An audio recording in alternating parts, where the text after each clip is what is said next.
Resumo da semana. Para trazer o que de mais importante aconteceu na Câmara ao longo destes últimos dias, nós vamos conversar com a editora-chefe da Rádio Câmara, a jornalista Ana Raquel Macedo. Olá, Ana, tudo bem?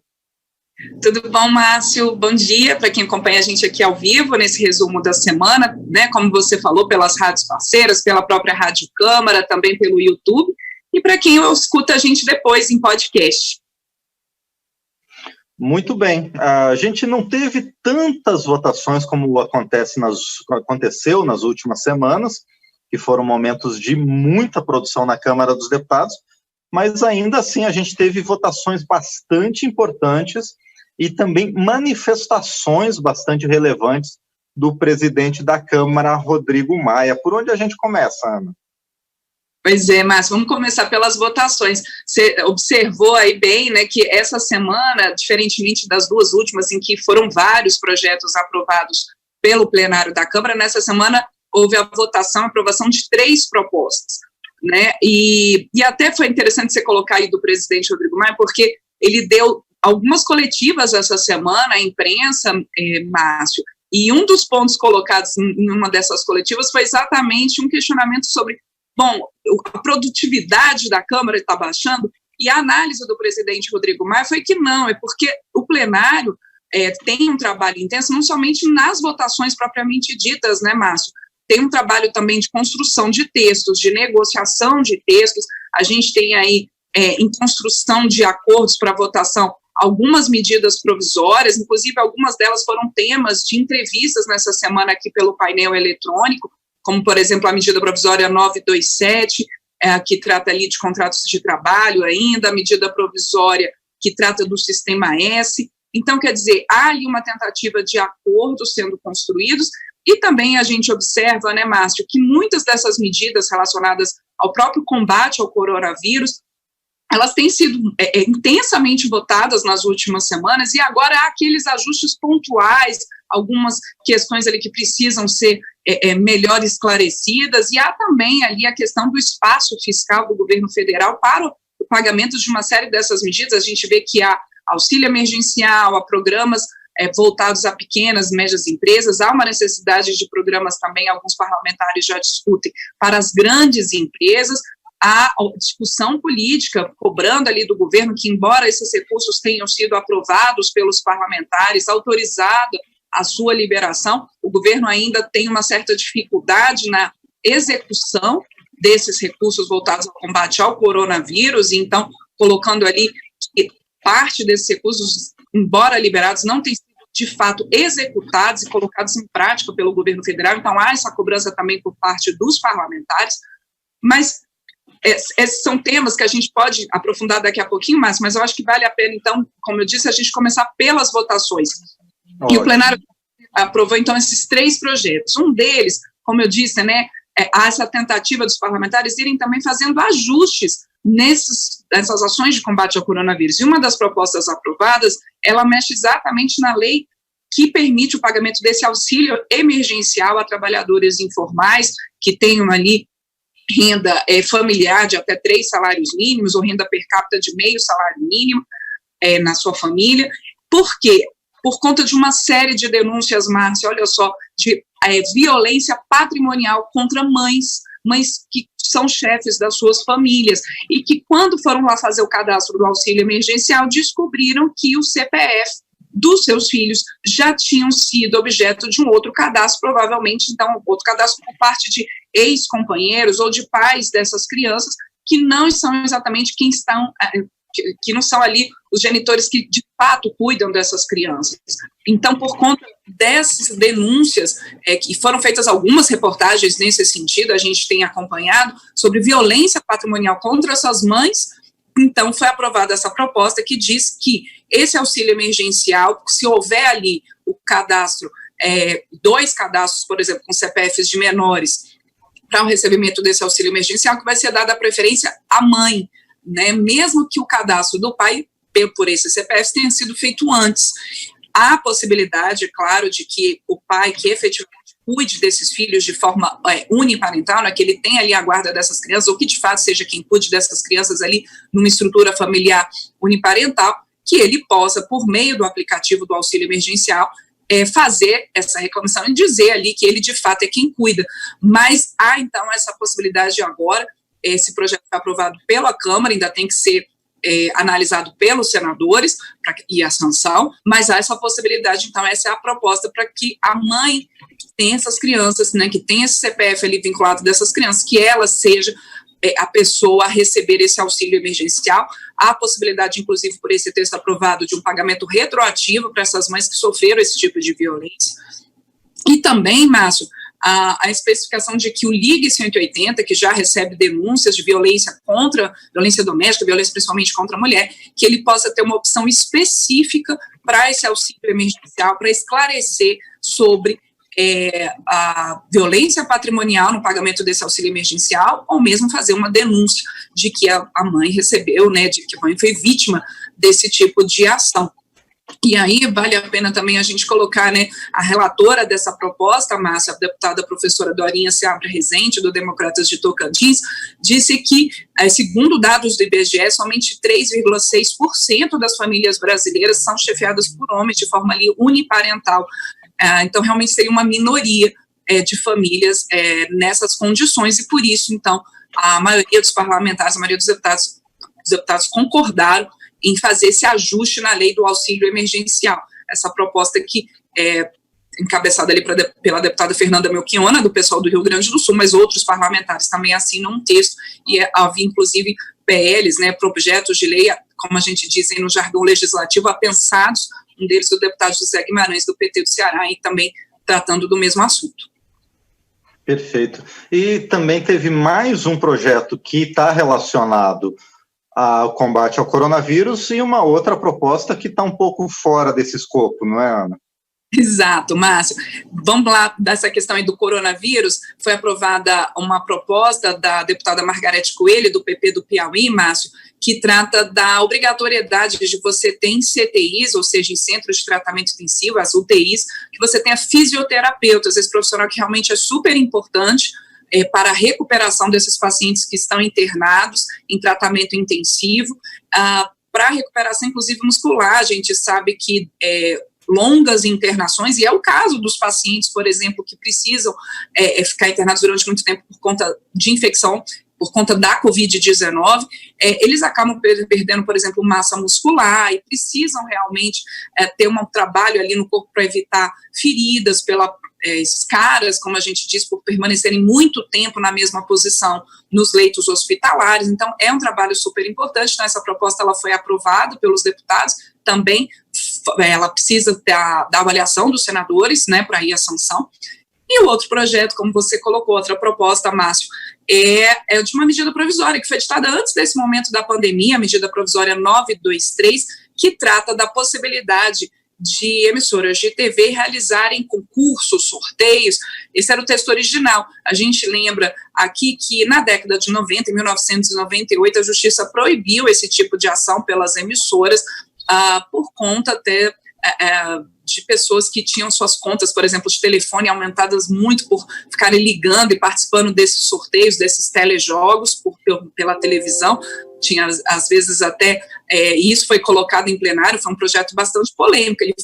teve a sua votação, essa medida provisória teve sua votação iniciada na quarta-feira, e somente na quinta que ela teve a sua votação concluída com a análise dos chamados destaques, que são emendas que tentam modificar o texto. E alguns parlamentares contrários colocaram, como na época ali nos anos 90, 80, em que esses sorteios eram muito comuns, como às vezes até as crianças ligavam, usavam o telefone de casa para participar desses sorteios enquanto os pais estavam fora trabalhando, e isso aumentava em muito a conta de telefone. Mas o que foi previsto, então, nesse texto? A medida provisória original ela foi modificada, e o relator, o deputado Fernando Monteiro, do PP de Pernambuco, ele propôs o seguinte, que primeiro não ficasse restrita às TVs abertas, né, porque a medida provisória ela chega com a redação de que esses sorteios voltariam a ser permitidas para emissoras de TV aberta. E aí, muitos parlamentares contrários a essa medida provisória diziam, né, nos debates em plenário, falaram nos debates em plenário, Márcio, que essa medida era voltada àquelas emissoras que supostamente aí tem um apoio ao governo do presidente Jair Bolsonaro, e que por isso ele teria editado essa medida provisória. Por outro lado, quem era favorável colocou que não, que há essa possibilidade de dessas emissoras terem sorteios novamente, até dar um ganho maior ali, a possibilidade de marketing dessas emissoras, e o relator, como eu disse, Fernando Monteiro, modificou a medida original e colocou a possibilidade de todas as emissoras de rádio e TV possam fazer esses sorteios e esses concursos e distribuição de prêmios, que também organizações da sociedade civil possam fazer esse tipo de ação, desde que essas ações, no caso das organizações da sociedade civil, tenham relação com a sua finalidade. Então, por exemplo, se é uma OCIP voltada à educação, que esse concurso, que esse sorteio seja voltado à arrecadação de fundos aí para projetos de educação. Existem algumas vedações, Márcio, por exemplo, estão proibidos por esses sorteios jogos de azar, estão proibidos bingos, há a necessidade de que seja feito um cadastro prévio desse telespectador, desse ouvinte que queira participar desses sorteios, um cadastro prévio com CPF para exigir que seja uma pessoa maior de 18 anos, numa tentativa, então, de evitar essas denúncias que aconteciam ali, né, de crianças usarem os telefones para poder participar dessas ações, desses concursos, desses sorteios. Também é vedada, Márcia, a distribuição de dinheiro em espécie, e tem que ser autorizado pelo Ministério da Economia, desde que ultrapasse R$10 mil mensais. Quer dizer, se esses sorteios forem ali relacionados à máxima distribuição de brindes ou questões até R$10 mil mensais, não precisa de autorização do Ministério da Economia, mas se ultrapassar, precisa sim, então, dessa fiscalização mais ativa ali do Ministério da Economia. Como a gente estava ali relacionado diretamente à Covid-19, e esse também foi um dos pontos criticados pelos parlamentares que não queriam a votação dessa medida provisória. Por outro lado, o relator Fernando Monteiro colocou que muitas emissoras já estavam ali adotando esse procedimento ali de sorteios e brindes, já havia ali uma organização nesse sentido, porque a medida provisória, quando ela é editada pelo presidente da República, ela tem força de lei, quer dizer, ela já começa a valer imediatamente, e que a avaliação, claro que depois dessa medida ela tem que ser confirmada ou não pelos deputados, pelos senadores, mas o relator Fernando Monteiro colocou que se essa medida provisória não for votada, que se causaria ali um imbróglio jurídico para as emissoras que já estavam adotando essa regulamentação para poder organizar os seus brindes, seus sorteios, seus concursos. Então, foi essa avaliação, e acabou sendo a avaliação que teve a maioria ali, então, dos parlamentares concordando. Na quinta-feira, houve tentativa de modificações, por exemplo, no ponto da medida provisória que trata da outorga, ou seja, da autorização para o funcionamento de rádios e TVs, porque essa medida também trata de uma forma ali para tornar mais desburocratizado esse processo. Houve uma tentativa de mudança nesse ponto, colocando, por exemplo, que eles seriam um assunto que não tinha a ver, não tinha relação com o motivo principal da medida provisória, mas a maioria dos deputados entendeu que não, que era possível manter esse ponto no texto, e com isso, a medida provisória, então, 923, que autoriza, né, as emissoras de rádio e TV a realizarem concursos, distribuição de brindes, ela, então, foi aprovada pelos deputados e agora precisa da avaliação dos senadores para ir para frente. Muito bem, esse tema me lembrou que eu preciso pagar o meu carnê do baú da felicidade, Ana Raquel Macedo. Pois agora porque esses sorteios tão populares antigamente. Pois é. Agora eu quero fazer uma ponte com outro assunto para lembrar também que, apesar da Câmara dos Deputados ter aprovado essas 3 matérias, o resultado do trabalho anterior da Câmara dos Deputados foi visto numa sanção e num veto do presidente Jair Bolsonaro. Ele sancionou o crédito suplementar de 343 bilhões para despesas esse ano. Por outro lado, vetou a destinação de 8,6 bilhões de um fundo que tinha sido extinto dentro do Banco Central para ações contra o coronavírus. Isso demonstra que o trabalho da Câmara ao longo das últimas semanas, ele vem, né, mostrando resultados, vem dando os seus frutos, né, e é isso mais ou menos o que o presidente da Câmara também comentou na coletiva, não é, Ana? Exatamente, Márcio, e é interessante você ter citado esse veto, porque ele causou, inclusive, muito debate em plenário. A gente sempre lembra aqui que o plenário não é apenas ele não apenas vota, os parlamentares falam muito e reverberam ali no plenário os temas da semana. E esse veto, o que acontece? Essa extinção desse fundo, os deputados e os senadores concordaram em pegar esses 8,6 bilhões de reais, distribuir 50% para os estados, 50% para os municípios, a gente até falou isso aqui no resumo da semana, e voltado a ações de combate ao Covid-19.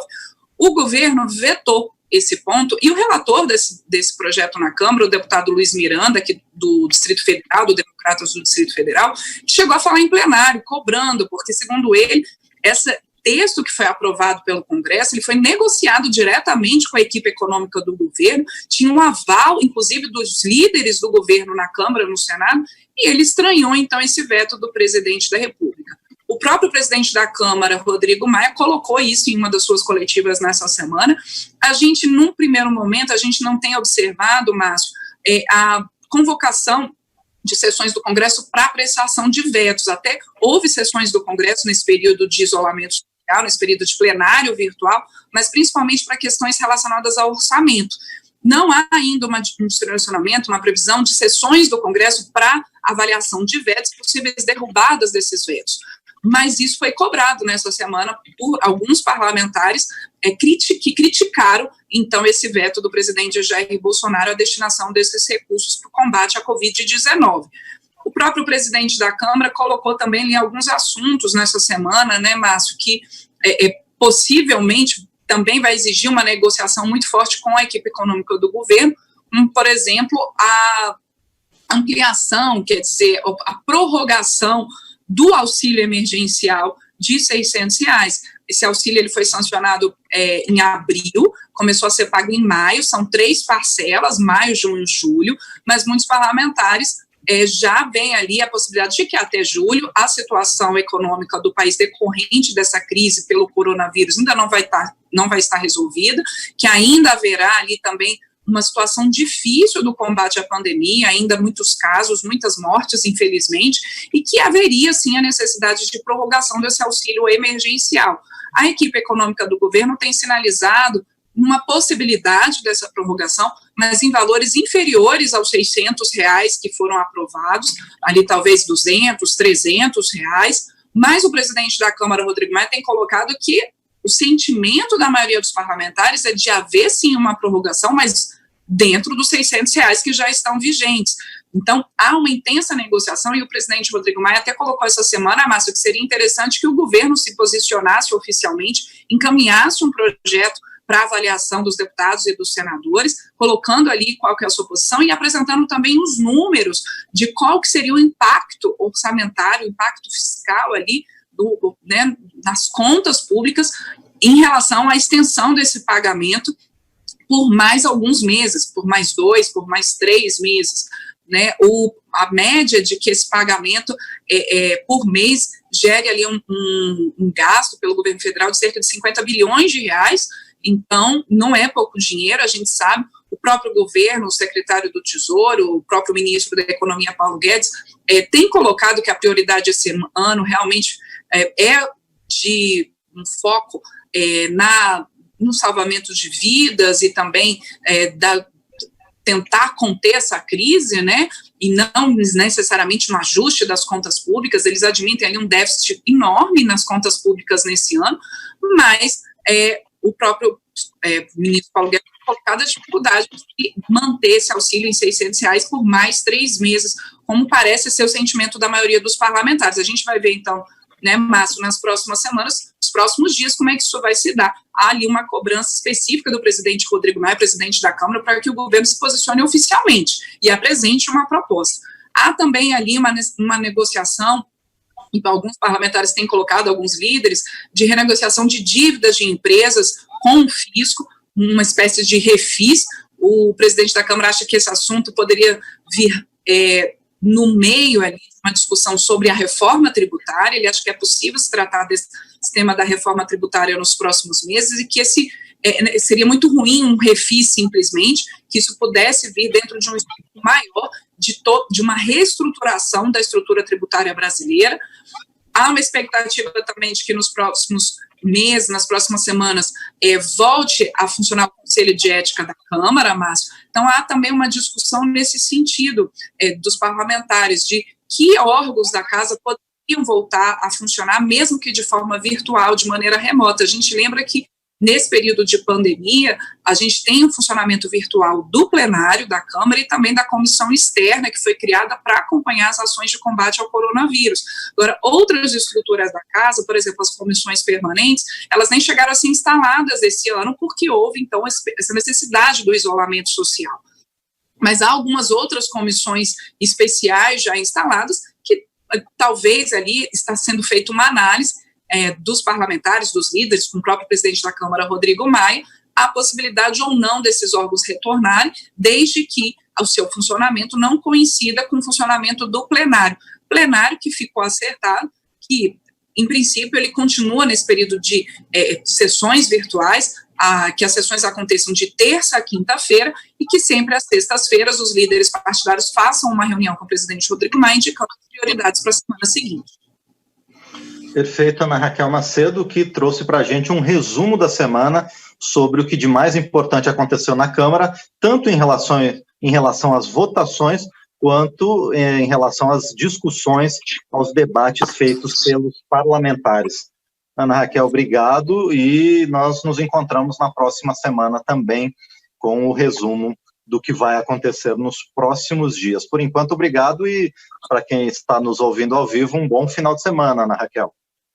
Para você também, Márcio, um bom fim de semana para quem está com a gente ao vivo aqui nesse resumo, e também para quem escuta a gente aí depois. Até a próxima sexta.